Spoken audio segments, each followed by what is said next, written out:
y pues la invitación de Rubí de poder ayudar de alguna manera a Provida en esta buena causa de poder defender ante una ideología muy generalizada, no a favor de la vida, sino en contra de la vida y bueno, todo el relativismo que abunda hoy por hoy en el mundo, y no solamente dando un poquito de mis conocimientos, un poquito de mi perspectiva desde la vivencia de la discapacidad, el activismo social a favor de las personas con discapacidad desde la gestación y en su calidad de vida durante su vida. Quienes me conocen saben que hubo una etapa en mi vida que trabajamos activamente durante 7 años a favor de la inclusión, del acompañamiento en primera instancia de los padres que acaban de recibir un bebé con síndrome de Down, y de ahí a toda la autoconcepción de la familia, de acompañarlos en su vida, en sus necesidades y acompañándolos hacia la normalización y la inclusión, primero educativa, primero familiar, después educativa, laboral y en todos los ámbitos de la sociedad. Desde esa perspectiva tuve a llegarme a algunos especialistas, inclusive de gente especializada en bioética, como el Amor Pan, español, que tiene libros extraordinarios sobre bioética, y pues mucha gente especialista en torno a las personas con síndrome de Down, desde la medicina, desde la pedagogía, desde la psicología también, y bueno, tuve esa gran fortuna hace ya muchos años, ¿verdad? Y pues es la segunda ocasión que mi prima Rubí me invita para apoyar esta causa, y en primera instancia fue en enero, 18 de enero, que me invitó y estructuró una presentación como dándole causa a mi perspectiva como mamá, un poquito de mi experiencia de vida, que fue realmente lo que me llevó a aquella plática. Y bueno, platico un poquito de lo que es el pensamiento relativo, que voy a hacer un pequeñísimo resumen, y me quedé prácticamente a la mitad de la plática, y hoy les presento ya un poquito de los contenidos de lo que es la eugenesia, lo que es la bioética, un poquito de la historia de la eugenesia, que quizás algunos de ustedes conocen, algunos quizás no, y evidentemente vamos a cerrar con temas que, pues, desde mi punto de vista, si lo exhibo, no lo exhibo, pero bueno, es importante exhibir hasta dónde la eugenesia ha llegado en nuestro medio, que si bien tiene algunas justificaciones positivas, los tiene pues también en esta ideología muy tentadoras para las decisiones a favor del aborto. Y entonces voy a hablar de eso, ¿no? como una evolución, para que vayamos teniendo un poquito de compartirles un poquito de lo que yo he leído, de lo que yo conozco, para que ustedes también tengan ese bagaje, ¿verdad? Sí, ya ustedes tendrían al final sus propias reflexiones, sus propios criterios. Pues hablé en aquel entonces rápidamente de lo que es el relativismo, el pensamiento relativo, que hoy por hoy está generalizado, consiste en una postura que dice que la verdad de todo conocimiento o principio moral depende de las opiniones o de las circunstancias de las personas. Como las opiniones y las circunstancias son cambiantes, ningún conocimiento o principio moral, según esta postura, es objetiva y es universal. Es decir, el relativismo postula que ningún conocimiento o principio moral es verdadero, independientemente de las opiniones de las personas o de sus circunstancias, ni tampoco, por esa misma razón, es válido para todo tiempo y para todo lugar. En realidad, el relativismo, en cuanto al conocimiento de la realidad en general, deviene del agnosticismo, y en cuanto al conocimiento de lo moral, en el individualismo y en el subjetivismo. Voy a dar unos ejemplos aquí.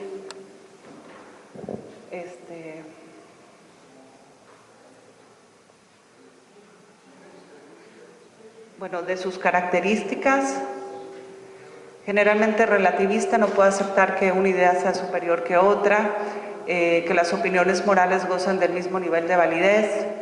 El relativista moral le tiene odio visceral a las jerarquías de las ideas, Y el relativista, por ejemplo, llegará a aceptar que la idea del aborto es malo, no es malo, que el aborto es malo para todo el mundo, no es verdadera, y que la idea contraria es falsa, dejaría de ser relativista. Es decir, el relativista llegará a aceptar, por ejemplo, que la idea de que el aborto es malo para todo el mundo es la verdadera y que la idea contraria es falsa, dejaría de ser relativista. Aquí pongo unos ejemplos.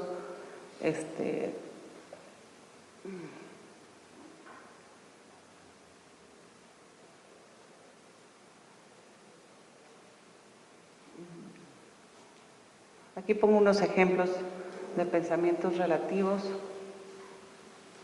que son muy generalizados en nuestra época. Es más justo y causa menos sufrimiento al feto el hecho de abortarlo que dejar que sufra dolor y enfermedad. Este pensamiento es relativo, este razonamiento no es válido debido al paternalismo intrínseco en este pensamiento y a sus presunciones falsas sobre el síndrome de Down, ya que las personas con síndrome de Down no sufren y no sufren dolor, pues. Es injusto que la sociedad permita nazcan vidas con discapacidades. Este también es un pensamiento relativo, es un evidente pensamiento de intolerancia y total paternalismo. Desde el sector médico, por ejemplo, si es otro pensamiento, otro ejemplo, si de los 70-80 de los fetos con el síndrome de Down sufren de aborto espontáneo, ¿por qué no ayudar a la madre naturaleza a librarse de los fetos restantes? Tal aseveración no tiene las consideraciones de la diferencia de un aborto espontáneo y natural que el que conlleva un aborto inducido explícitamente, la extracción activa del feto fuera del útero, todas las consecuencias que esto genera. Esto es un pensamiento relativo, es decir, el relativista ve en cualquier circunstancia, o sea, no ve valores absolutos, sino depende de la circunstancia. Hay también quien piensa, por ejemplo, que he llegado a escuchar en las épocas actuales, no, yo no estoy a favor del aborto siempre y cuando la persona no haya sido violada. Entonces también es un pensamiento relativo. ¿Por qué? Porque estamos circunstanciando el valor de la vida. O sea, la vida está en circunstancias, de mi opinión, a favor, en condiciones que la mujer gestante haya procreado. ¿Sí me expliqué? Entonces, esos son pensamientos relativos como en el tema del aborto, en el tema del matrimonio, en el tema de muchos temas controversiales que están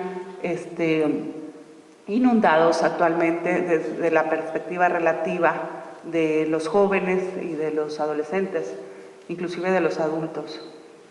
Esto fue un poquito de lo que hablé la vez pasada. Y ahora lo que voy a platicarles es de la eugenesia y de la bioética. ¿Qué es la eugenesia y qué es la bioética? El caso de la eugenesia es la ciencia que tiene como objeto el estudio teórico y práctico de medios capaces de proteger y perfeccionar a los individuos más fuertes, más robustos, más dotados de todas las razas humanas. El vocablo viene de eu, es perfección, y génesis, nacimiento, eugene, es decir, bien nacido.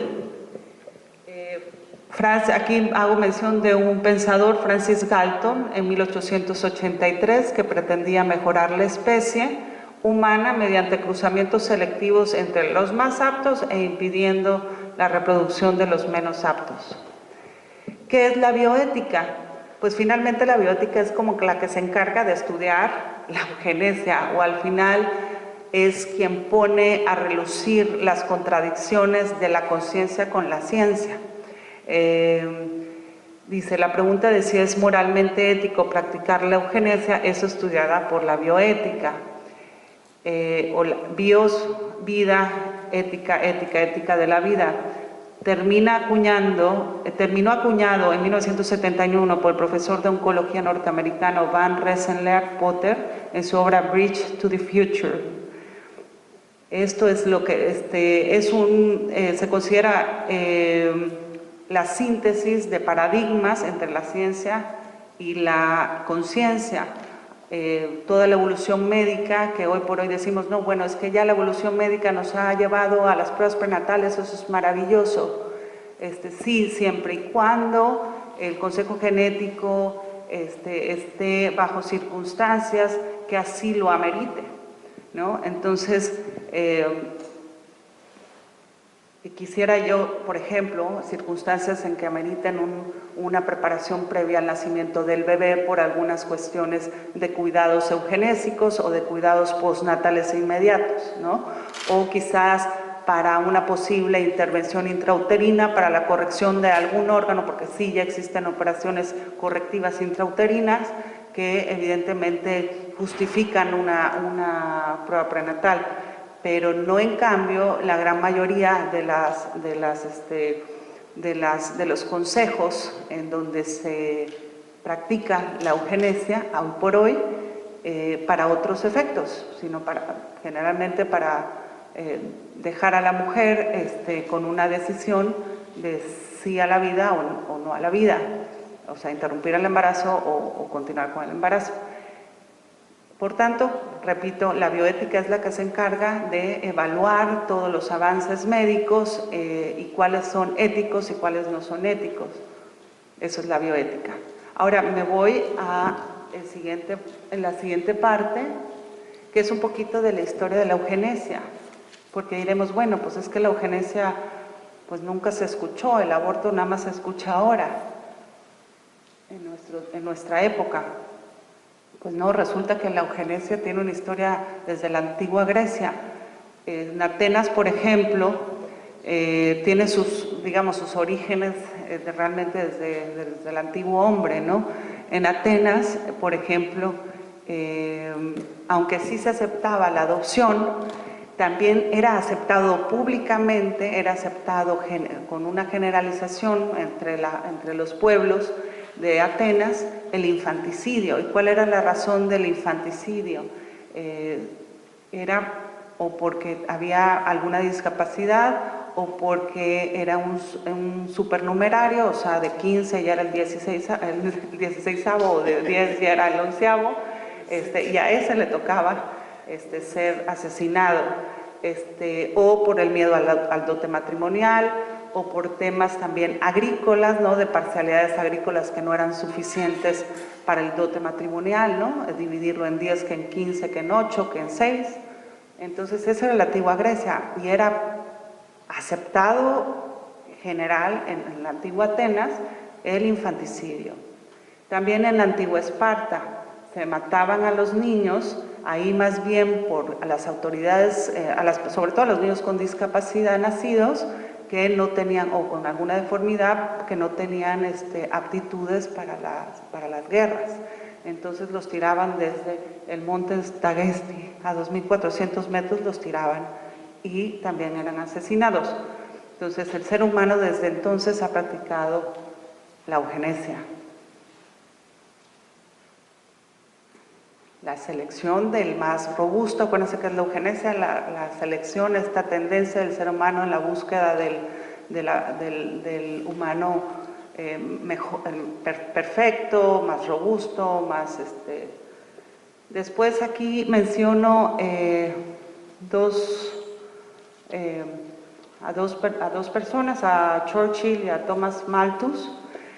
Thomas Malthus en 1800, en el siglo XIX, postulaba que los pobres no son iguales a los más privilegiados porque carecían de las virtudes morales de la prudencia, de la capacidad de previsión, de la autodisciplina y racionalidad que caracterizaba a la clase media, por lo que concluía que la causa de la pobreza era la fertilidad. Ahí empieza el tema de la demografía, empieza a formarse, a construirse las ideologías de la demografía y la culpa de la mujer fértil y del tema de la polarización entre la pobreza y la riqueza.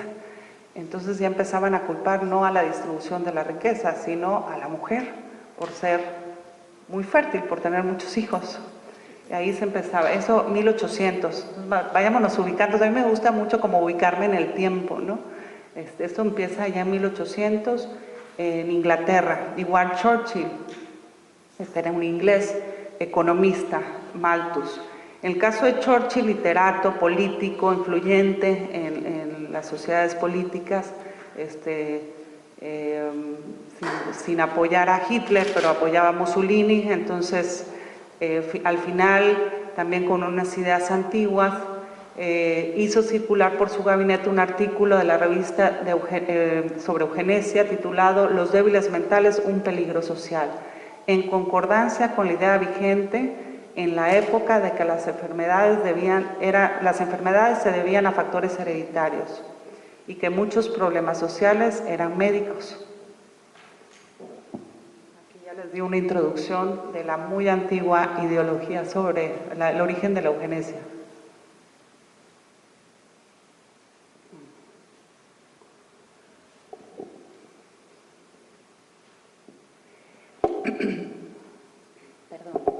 En cuanto a América, Estados Unidos y Latinoamérica, en Estados Unidos, a mí cuando hice todo este resumen en diciembre del año pasado, decía, bueno, sí estamos graves, la verdad.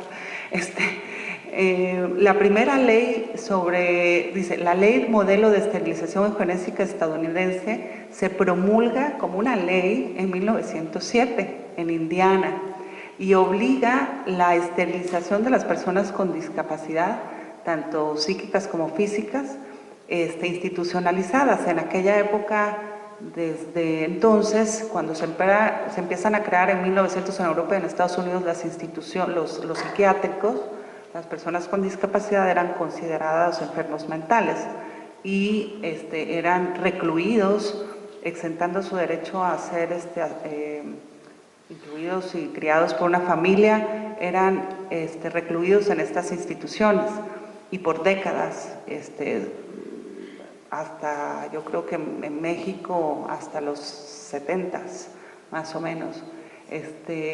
Aquí dice, pese a las presunciones modernas de que el interés estadounidense en la eugenesia disminuyó durante la década de los 20, estudios recientes comprobaron que estas leyes habían autorizado no solamente la esterilización, sino también la castración de 40,000 personas clasificadas como dementes o débiles mentales en 30 estados en 1944. Estamos hablando de más de 25 años en donde se esterilizaron y se castraron más de 62,000 personas con discapacidad.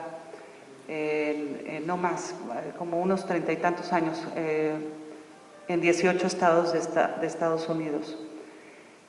A mí esto me impacta y también me hace entender también por qué la ideología, o sea, la construcción de la ideología de implantar planes de, programas de planificación familiar que empiezan a surgir a través de las organizaciones internacionales, a partir de la ONU, ¿no? Cuando estas organizaciones se construyen al término de las guerras mundiales, ¿no? Y hay un antecedente que es ¿no? O sea, ya la ideología de la discriminación y de los asesinatos de los menos robustos, de los diferentes, ya eran no solamente excluidos, sino asesinados, ¿no?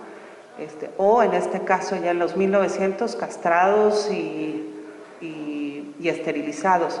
Y no nos vayamos muy lejos. Hace una semana y media recibo un mensaje de una conocida de otra ciudad que me pregunta, Ángel, ¿podrás ayudar a tal persona que está indagando ahorita, o sea, eso fue hace 10 días,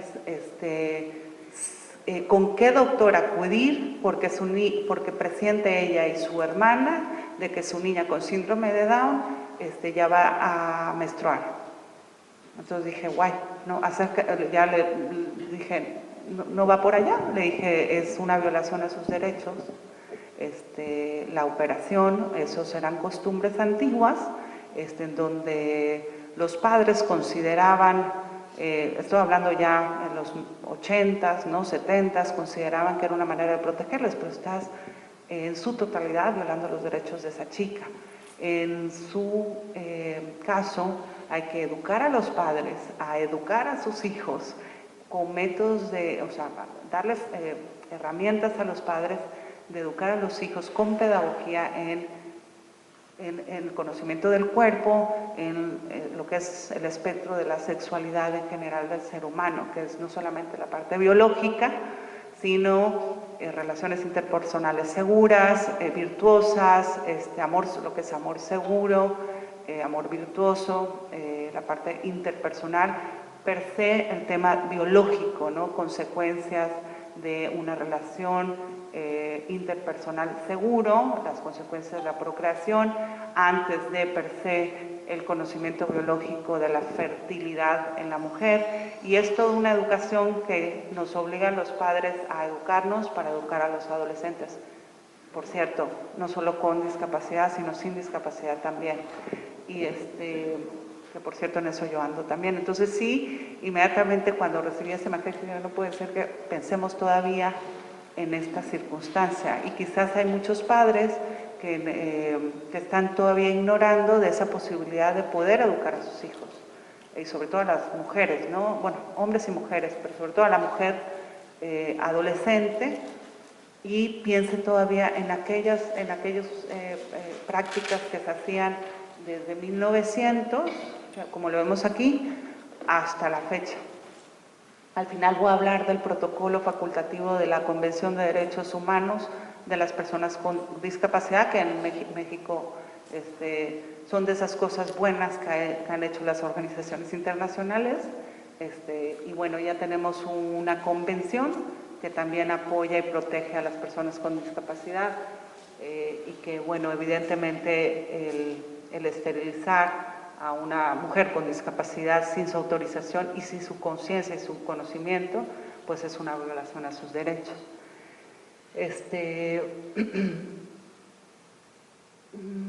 Bueno, les hablé un poquito de la historia de la eugenesia en Estados Unidos.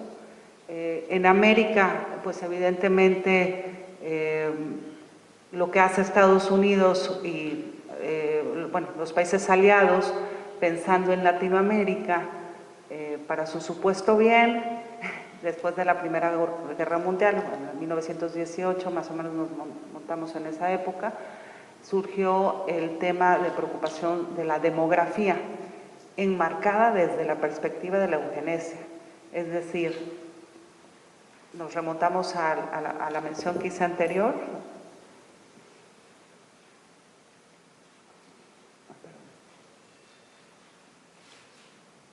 de Thomas Malthus en el 1800, a mediados de 1800, que ya empezaban a crearse estas ideologías. Pues ya en la Segunda Guerra Mundial, al término de la Primera Guerra Mundial, Estados Unidos empieza a implementar y a distribuir y a implantar, no siempre voluntarias, a los países de tercer mundo, o sea, lo que es Latinoamérica, programas de planificación familiar, ¿no? Lo que llamaban los programas de planificación familiar, que bueno, Pilar es experta en todo en ese ámbito.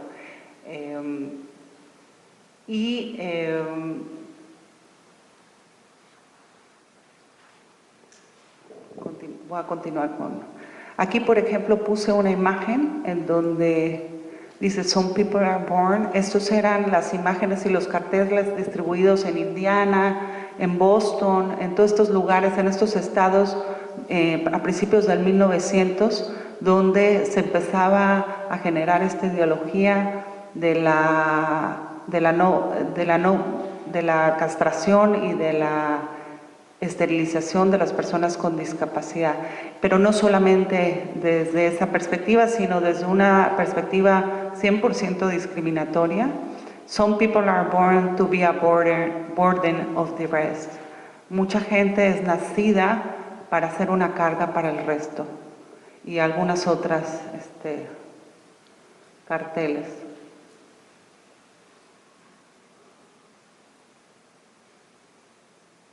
Desde la perspectiva de la política y el gobierno nazi. La legislación nazi promulga en 1933 la Ley para la Prevención de la descendencia hereditariamente enferma. En Alemania se conoce como higiene racial, lo que es el Rassenhygiene, y desde el comienzo del siglo XX esta higiene racial son títulos de cátedras o son asignaturas de todas las facultades de médicos en Alemania. O sea, había la inserción ideológica en la formación de médicos de higiene racial. Inclusive quienes encabezan la Sociedad de Higiene Racial, aquí mencionan a Ploetz y Rudin, que eran médicos, estaban particularmente involucrados y liderando el movimiento eugenésico en Alemania, y estaban convencidos que el origen hereditario de las enfermedades que las enfermedades mentales eran de origen hereditario, imposibilitando la curación de 340,000 enfermos, otra vez ingresado a estas instituciones, que generalmente eran psiquiátricos. Hitler, por su lado, quien era el líder de todo este movimiento, consideraba a la sangre aria, a la comunidad judía, o la sangre aria, el Volk como tal, la sangre aria, un organismo vivo, y a los judíos como grupo, como colectivo, extraños gérmenes patógenos que amenazaban la salud de los demás y que amenazaban su salud. De tal manera que él consideraba que deberían ser asesinados de una manera aséptica y desapasionada, sin ningún tipo de conflicto moral. Obviamente en sus cátedras políticas, en sus discursos políticos, siempre tenía esta perspectiva médica, ¿no? Hablaba de gérmenes, hablaba de tumores, de parásitos, etc. Sin embargo, cuando él pone los ojos en Polonia, Hitler decide que muchas de estas personas que se estaban desatendiendo estaban ocupando muchas camas en los hospitales psiquiátricos. Entonces no era suficiente el no atenderlos, sino empezarlos o a asesinar o dejarlos morir. Entonces hay evidencias, ¿por qué? Porque los soldados requerían sus espacios en los hospitales, ¿no? Sus propios soldados estaban ganando la guerra por algún momento. Entonces, ¿qué deciden en una transición en el transcurso de la guerra? No solamente deciden no atenderlos, sino empezarlos a asesinar. ¿Cómo los asesinaban? En primera instancia, por eso cuando hablamos de la Segunda Guerra Mundial, está vinculadísimo con las personas, con la historia de la discapacidad. Inclusive en las pláticas que yo tomé con CONFE, cuando hablaban de la historia de discapacidad, obviamente remontaban a la época nazi también, ¿no? Porque los centros de todas las prácticas también. Yo para hacer este resumen me eché así como que algunos artículos. Entonces, para hacer las prácticas de los centros de gas, aquí con quienes también practicaron fueron con los adultos mayores y con las personas con discapacidad. Entonces, aquí lo dice también, empezaron a dejarlos desatender y en algunos dice... Teodoro Morel, titulado, según una memoria redactada por el médico personal de Hitler, Teodoro Morel, esta memoria, este artículo que él escribe, titulado Exterminio de la vida indigna de ser vivida, este charlatán que acabó como adicto de anfetaminas, estimó que se deberían matar, o la estimación era 200,000 personas con discapacidad, darían un resultado también económico, que estarían redituando 10 millones de marcos anuales. En el 39, ya prácticamente, pues por concluir la Segunda Guerra Mundial, es que notifica el Hitler a que todos los médicos y los psiquiátricos tenían que notificar a la Cancillería, bueno, más bien los pediatras tenían que notificar a la Cancillería cualquier nacimiento, o sea, ya terminando la guerra, seguían notificando, seguían promulgando esta postura eugenésica. Y todos aquellos niños nacidos con síndrome de Down, espalda bífida o parálisis cerebral, tenían que ser notificados para pues también exterminarlos. ¿Cómo los exterminaban? Con una inyección de morfina, con sobredosis de barbitúricos, inclusive en algunas áreas de Múnich, pues dejándolos morir de hambre. Y se extendió después, primero dijeron hasta los 3 años y después los extendieron hasta adolescentes. También hay algunas evidencias que las prácticas de las cámaras de gas, o sea, las primeras prácticas, también leí un poco de la historia de las cámaras de gas, cómo se originan, cuáles son las personas que hacen toda la tecnología para las cámaras de gas, y evidentemente con quien practicaban la eficiencia de esas cámaras de gas fueron con ellos, con este colectivo. De esto no voy a hablar. Bueno, después aquí viene una luz preciosa que es Jerome. Pues termino en esta parte un poquito de compartirles en la parte oscura o la sombra que nos arrastra como especie humana en esta ideología a favor de la muerte, y esta contradicción en nuestras conciencias de la vida y la muerte, ¿no? Que no es per se esta generación, sino que viene desde la antigua Grecia, ¿no? Y Jerome, si bien les toqué el tema la vez pasada, también pues debería hablar alguien más que yo, pero bueno, Jerome es una persona, es el doctor de la genética moderna, es un francés que nace en 1900, bueno, es una persona que vive en los 1900, se considera el padre de la genética moderna porque es un hombre que hace muchas aportaciones en la genética, ¿no? Entre ellos el descubrimiento del síndrome de Down desde los genes, las cromosomatías a través de los genes, ¿no? Que antes pues no se había descubierto. La única manera de saber que alguna persona tendría algún síndrome era a través de su fenotipo. Él en aquella época, 1970 o 60, por allá, pensé que ya había cambiado.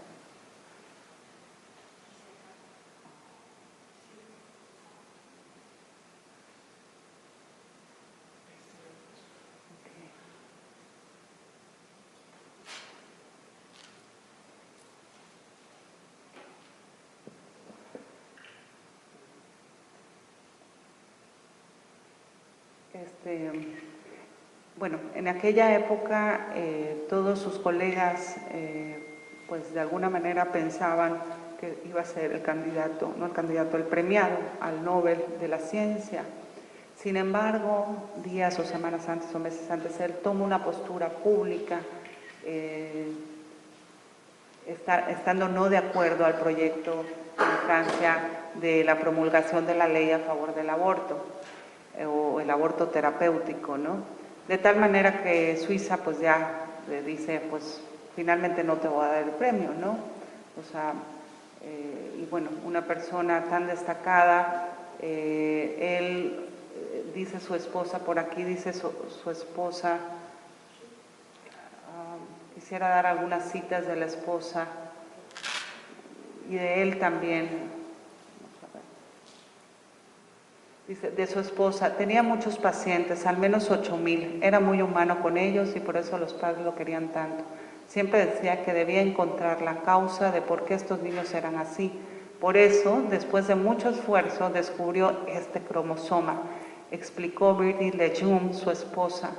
Él pensó que el hallazgo, después de muchos años de investigación, era magnífico, porque una vez que por fin se conocía la causa de la trisomía 21, todos los investigadores estudiarían cómo prevenirla.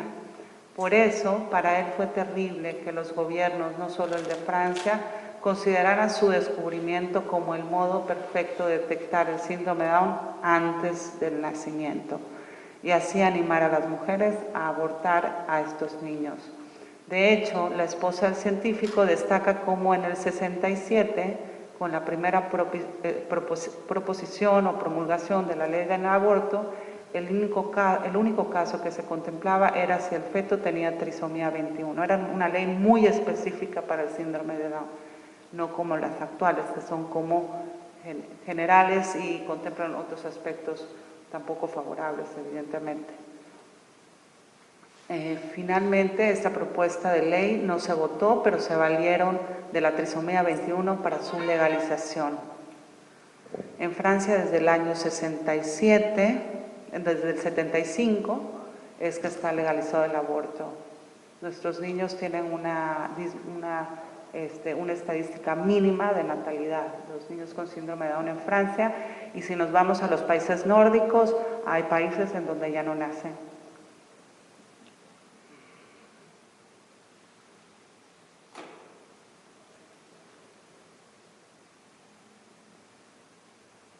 Bueno, aquí tengo algunas citas de Jerome, preciosas. Voy a leer 2 o 3. Dice: la vida comienza en el momento en que toda la información necesaria y suficiente, lo está hablando el doctor de la genética, el doctor que estudió toda su vida los genes humanos, no los genes de un becerrito, los genes humanos, las células humanas. La vida comienza en el momento en que toda la información necesaria y suficiente se encuentra reunida para definir un nuevo ser. Comienza, por tanto, exactamente en el momento en el que toda la información aportada por el espermatozoide se une a la aportada por el óvulo. Desde la penetración del espermatozoide se encuentra constituida una realidad nueva. No es un hombre teórico, sino que es ya quien más tarde llamaremos Pedro, Pablo o Magdalena. Aceptar el hecho de que después de la fecundación un nuevo ser humano ha venido a la existencia ya no es una cuestión de gusto o de opinión. Se podría imaginar ciertamente una sociedad tecnocrática en la que se matara a los viejos y a los deficientes. ¿Y dónde se acabará con los heridos del camino? Esta sociedad sería quizás económicamente eficaz, pero esta sociedad sería inhumana. Estaría pervertida por un racismo tan tonto y tan abominable como los otros, el racismo de los sanos contra los enfermos.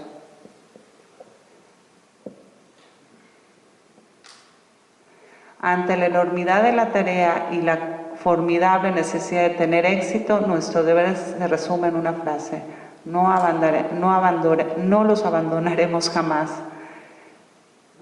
Bueno, aquí hablo de Jerome.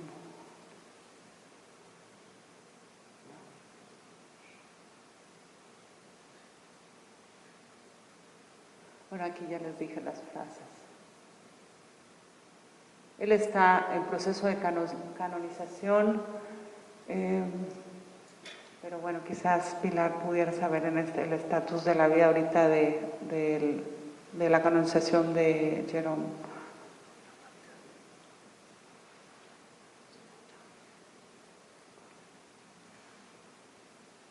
Bueno, y al final les voy a platicar de las pruebas prenatales, que es, como dije hace ratito, no propiamente no podemos, ¿cómo se dice? Como rechazar lo positivo que también pueden tener las pruebas prenatales cuando la perspectiva médica se trata de una corrección intrauterina, ¿no? Pero per se son los casos menores. Realmente las pruebas prenatales en aquellos estados, en los Estados Unidos y en Europa, como vimos, leyes que desde los 70 están ya promulgadas, lo que ha hecho es hacer un consejo canalizado hacia el aborto. Y me consta que tengo un par de amigas en Estados Unidos que vivieron esta contradicción y el consejo eugenésico fue hacia el aborto, cuando les diagnosticaron prenatalmente algún síndrome, o el síndrome de Down en particular. Y bueno, les voy a exponer lo que existe hoy por hoy. A mi sorpresa, lo último que yo había conocido era una prueba no invasiva que le llamaban triple marcador, hace como 7 años. Hoy por hoy ya existe una más avanzada que prácticamente también es no invasiva, pero prácticamente hace la función que una invasiva. O sea, te extrae a través de la sangre materna el ADN fetal y ya pueden analizar si el bebé tiene alguna sindropatía, una cromosomopatía, un síndrome.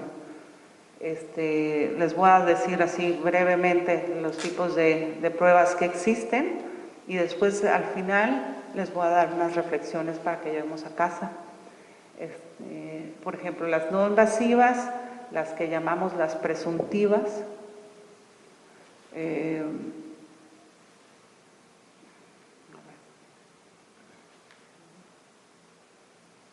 las no invasivas, bueno, ¿cuáles son? Las pruebas prenatales, existen las invasivas y las presuntivas. Las presuntivas o las no invasivas, existen dos, que es la de sangre, que son la más moderna, y las de triple, ahora 4 o no sé qué marcador, ya tienen muchos marcadores, que en conjunto esos marcadores lo analizan para ver si hay alguna malformación, algún síndrome, un síndrome congénito. El primero es la sangre materna con técnica DNA libre de células, que es la más moderna y que sustituye hoy por hoy ya la invasiva, que extraen en la sangre las células ya del bebé para analizarlas y cultivarlas. Y la segunda es la del primer y segundo trimestre, que son a través de ecografías y séricos. Son una combinación de algoritmos entre cribado combinado de primer trimestre, le llaman, que son marcadores de suero materno, o sea, sí hay análisis de sangre, con ecografías, a través de ecografías midiendo el grosor de la nuca en ciertas semanas de la gestación, del hueso fetal natal, uno en específico, no recuerdo cuál, pero hay un hueso que se mide y que tiene un promedio en ciertas semanas, y la edad materna. La combinación de estos indicadores dan un resultado de posibilidad o no posibilidad de porcentaje. Las invasivas, que son las más antiguas, a través de la perinatología que se practica, es el del cariotipo por amniocentesis, la biopsia de vellosidades coronarias y el cariotipo por cordocentesis, que creo que es la práctica más antigua. Todas estas fueron las que se practicaban en aquellos años donde se legalizó el aborto en estos países, y evidentemente también la falta de tecnología que había, pues había un índice de aborto enorme en la propia práctica de las invasivas en Europa y en Estados Unidos. Después la tecnología de la perinatología fue modernizándose y ya la aguja ya tenía un láser, y ya el cirujano, el médico podía ver en dónde estaba el final de la aguja, etcétera. Más sin embargo, hasta la fecha de hoy, por más tecnología, las invasivas siempre recurren a un riesgo de aborto. ¿Por qué? Porque hay una sutura, hay una apertura en el vientre de la madre, ¿no? Y una interrupción en el ambiente del bebé, ¿no? En el útero, pues. Las no invasivas, voy a ser más breve porque el tema no quisiera que profundicemos mucho en eso, pero sí se los voy a decir, siempre estuve indagando, decir, ¿lo digo o no lo digo? Lo que son las pruebas prenatales. Pero esto es lo que hoy, al final yo reflexiono del tema, ¿no? Estas pruebas prenatales inciden en la mujer. Hoy por hoy en México todavía clínicamente no están socializadas, solamente las clases media alta puede accesar a ellos porque son muy caras, pero llegará el momento que sean mucho más accesibles. Y las reflexiones que yo hago es que nos diferencia en nuestra modernidad médica con el infanticidio de la vieja Esparta, el infanticidio, porque hoy por hoy sí los índices de mortalidad por pruebas prenatales que sí se registran en Europa es altísima. Es altísima. ¿Por qué? Porque está legalizado y ¿por qué? Porque las mujeres lo practican. Y hoy por hoy, gracias a Dios, Latinoamérica no está en esa situación.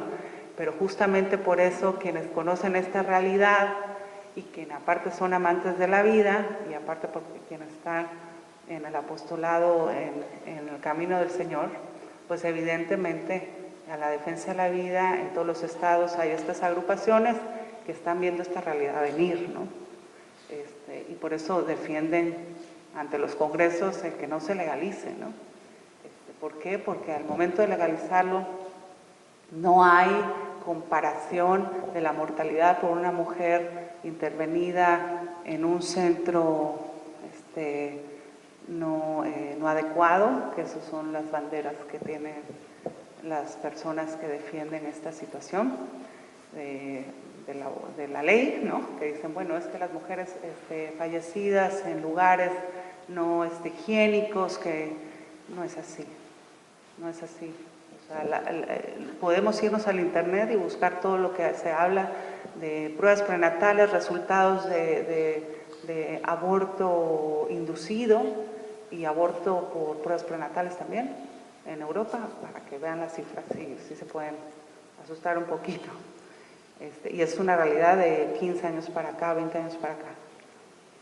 Y justamente también por el miedo, por esta ideología del miedo a criar una persona con discapacidad.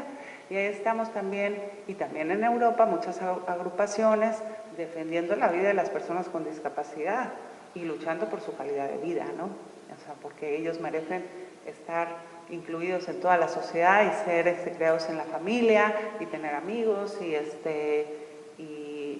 tener todo el acceso a todos los servicios públicos, privados, que cualquier niño, adolescente y joven tiene, ¿no?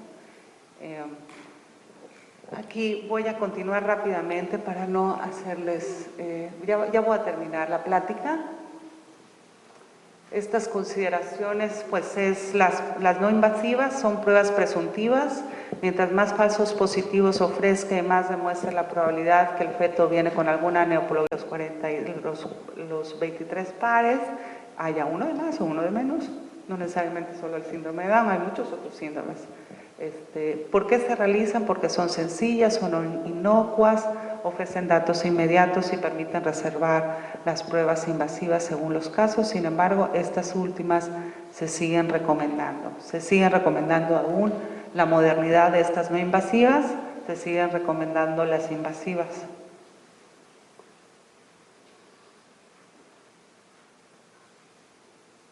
Bueno, aquí viene más detallado las pruebas, la de sangre materna, que es la que se descubrió, bueno, la que se comercializó clínicamente en 2012, que es esta que ya prácticamente las células son analizadas, está extraídas las células del feto en la célula sanguínea de la madre y ya pueden hacer el mismo cultivo como si fuera una amniocentesis invasiva. Esta que son las modernas, no tan modernas, que son las que les expliqué hace rato, que son múltiples marcadores que interfieren con ecografías y con análisis de sangre también.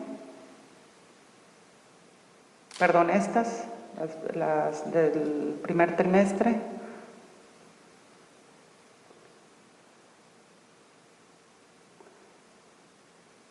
Estas también son de múltiples marcadores, la del segundo trimestre.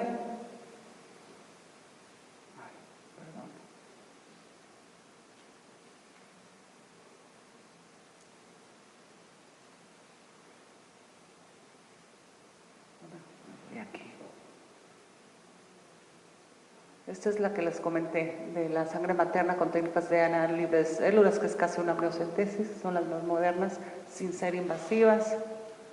Estas son las de ya varios marcadores, que es la del primer trimestre, no invasivas también. Estas son de varios marcadores también. El análisis de la alfa-fetoproteína, que es una proteína que genera la mujer durante la gestación y tiene sus rangos durante toda la gestación. Si está fuera de rango es un indicador. El estriol, la gonadotropina coriónica humana total, etcétera. También junto con las ecografías son diagnósticos de multiindicadores para poder diagnosticar. Y vienen las invasivas, que son las antiguas. Su objetivo es obtener las células fetales en las que se puede detectar la presencia de la trisomía o cualquier, ya sea la 21 o cualquier otra que esta sea. Los principales criterios que se hacen pertinentes al diagnóstico prenatal invasivo son la edad de la madre. Las pruebas presuntivas arrojan un valor positivo, generalmente, aunque arrojen un valor positivo, esto son las prácticas en Francia y Estados Unidos, las llevan a las mujeres a hacerlas invasivas. Hay antecedentes directos de alguna patología genética y existe una anomalía ecográfica de riesgo. Esta es la amniocentesis, que fue de las primeras prácticas que se hicieron en los años 70, que son las invasivas y donde había muchas pérdidas. A través de una aguja se invadía el útero, ya lo platiqué hace unos momentos. O sea, se extraía obviamente con líquido amniótico, y dentro del líquido amniótico venían las células de la piel del bebé y entonces ya se extraía y se cultivaban.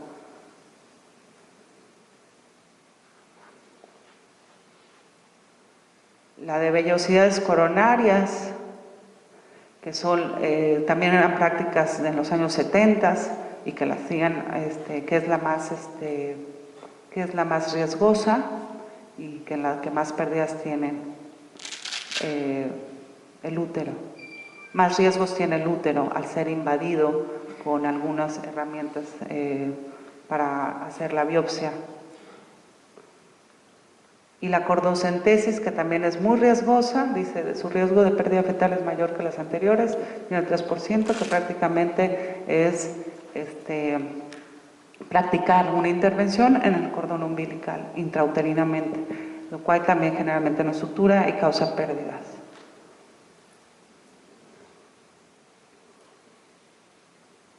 La cordocentesis.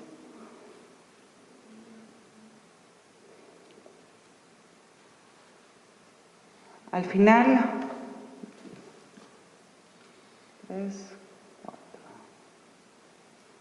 Bueno, voy a ser muy breve ya en este final.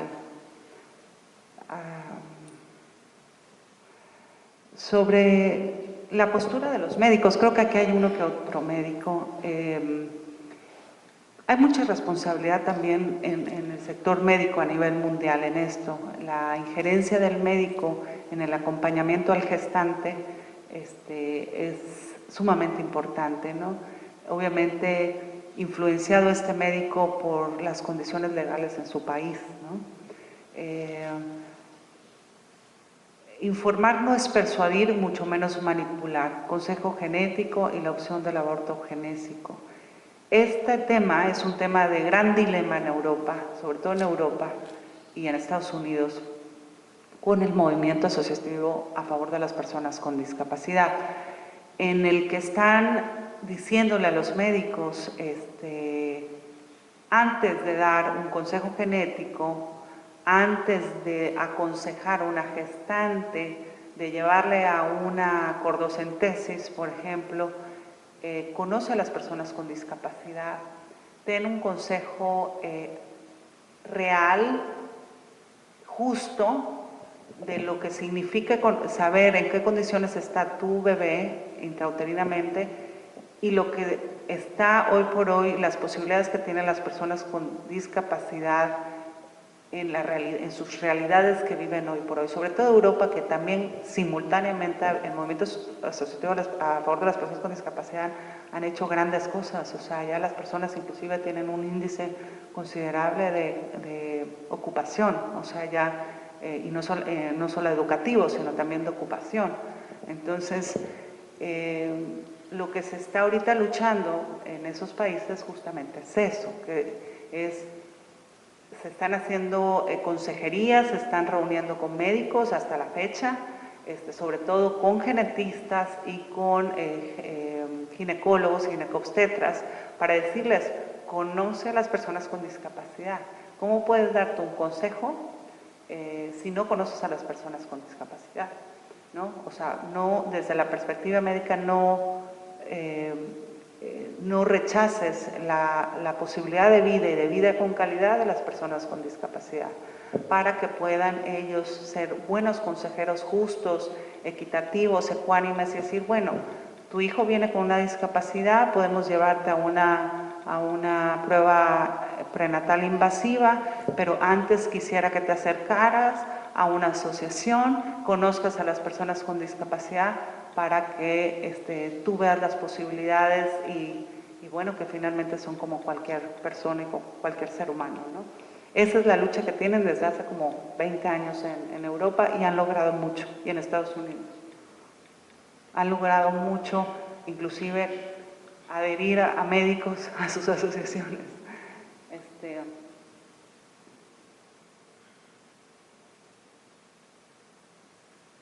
Yo aquí al final pongo algunas reflexiones. El hecho de exponerles las pruebas prenatales, le decía yo a Rubí, bueno, hay mucha gente está como agnóstico, como sin conocer todo el ambiente de pruebas clínicas prenatales que existen en la clínica, ¿no? Y que con unos cuantos pesos puedes accesar a ellas. Pero en donde cuando es masivamente el tema en otros países y que su propio seguro su seguro social del gobierno les cubre esos y que esta parte por ley obligatoriamente hay que hacerlo después de los 35, pensando en un futuro que ojalá y nunca lo exista en países latinoamericanos, ese futuro, esa realidad, ¿qué diferencia hay entre la eugenesia de la Eutenas, de la antigua Esparta, de la eugenesia de Boston, de la eugenesia, bueno, sobre todo del gobierno nazi, de la época nazi, a la eugenesia que hoy se está viviendo en muchos países a través de las pruebas prenatales y la decisión de no tener a sus bebés? Yo al menos no le encuentro ninguna diferencia. Entonces, ahí va la bioética, ¿no? O sea, ponernos a reflexionar entre la conciencia y la ciencia. ¿A qué nos está llevando la ciencia? Definitivamente muchas cosas buenas, a muchas. Pero sin la conciencia nos estamos deshumanizando, ¿no? Y aquí les dejo algunas preguntas para que llevemos a casa. Reflexiones. ¿Me siento facultado para opinar o sugerir un aborto? ¿Me siento facultado de pronosticar la calidad de vida de una persona con discapacidad antes de nacer o al nacimiento? ¿Considero que el aborto es un acto de amor o de discriminación eugenésica?